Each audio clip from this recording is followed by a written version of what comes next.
and welcome to our first summer reading program for our Mega Brain Kids. I am Taylor and this is Kelly, and we are going to be making some enrichment pet toys today. So the goal of enrichment is just a thing to help mimic what animals would go through in the wild. So most of them spend most of their time hunting for food, so we want to kind of make treats and toys that make them have some sort of stimulus to work for their food. So there are a couple different enrichments that you can do with animals. Of course, there's visual, which means like changing up things that they see. So like in zoos, sometimes they'll put mirrors in with enclosures so they can see different things. There's also auditory enrichment, where they can put sounds or music into the enclosures, or you can just play music at home for your pets. There's food-based enrichment, which is, the best one. We want to get them up and moving for their food, just like they would do in the wild. There is structural enrichment, which is also going to come into play here. That's toys, things that we can move and interact with. There is olfactory, which is smell. And fun fact, big cats are obsessed with a specific perfume from Calvin Klein. It's called Obsession. And scientists will use this out in the wild to attract jaguars and cheetahs and all kinds of big cats. So definitely do not wear that out in the wild. There's also cognitive enrichment, which is just using their brain, trying to figure out puzzles. And social, which is just having groups, having friends. And then human interaction is also like training, building trust, things like that. So we are going to build a couple different types of enrichment toys today. Before I start, I want to tell you guys, always supervise your pets when you're playing with these toys. So we do not want to just throw it and let them eat it. That is not what we want. We want them to be enriched and puzzled, and then we take it away from them so it doesn't get boring. And also, we will be using fleece here.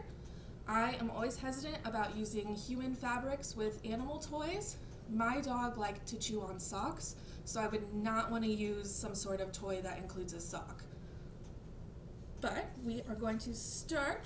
Kelly is going to make a fun feather wand, which these are used mostly with cats, and it mimics the hunting that they would do. So you wave the feather wand around, the end moves, and they kind of pounce on it just like they would in the wild. I am going to make this little pipe cleaner ball, which is fun for them to bat around. It's got fun textures and shape. And I am also going to talk about a bottle puzzle and the fleece rope. So if Kelly wants to start with the feather rope, she's just going to get a pole, some string, and just tie some feathers to it. We have some bells here to make noise. We have some corks for weight and just another texture thing. And I'm going to start folding some pipe cleaners into a circle. All right, so I'm just going to start by folding these pipe cleaners together to make my base.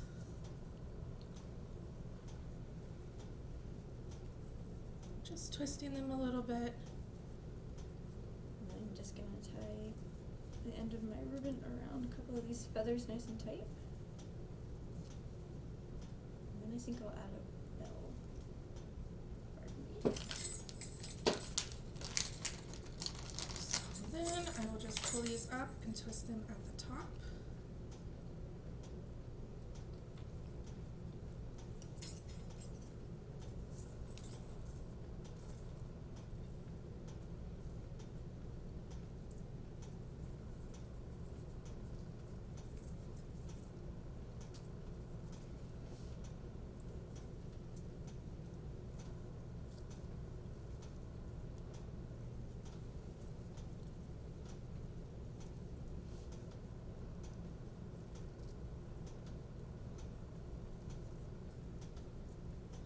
There I have a little fun kind of flower star-looking thing that they can bat around or pick up. All kinds of fun things. And Kelly's got some feathers and a bell, a long string. So we're getting there. while she's finishing that, I'm gonna just talk about our felt rope toy here. So I just cut 3 strips of felt, and then you just tie them together at the end.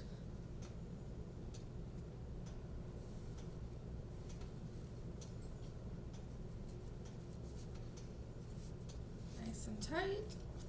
And then I just braided all of it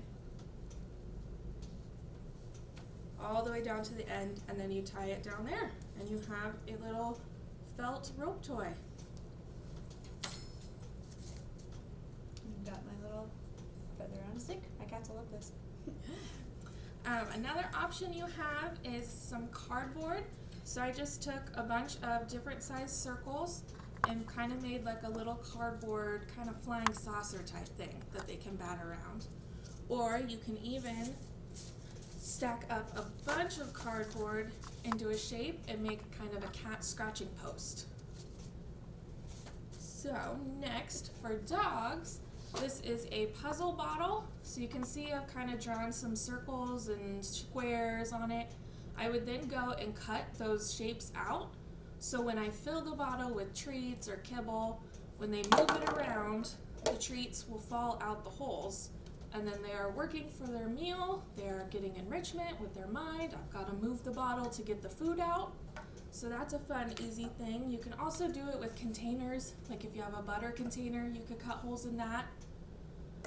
Toilet paper rolls are always a good enrichment thing. You can put treats in them and kind of fold up the ends and kind of hide them around your living room, or tie them up a little bit and just kind of let them tear into it. I like to put a bone in one of these and then hide it somewhere in my house and let my dog find it. So, tons of cool things you can do.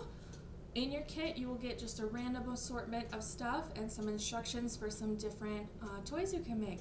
Otherwise, it's up to your imagination. Thanks!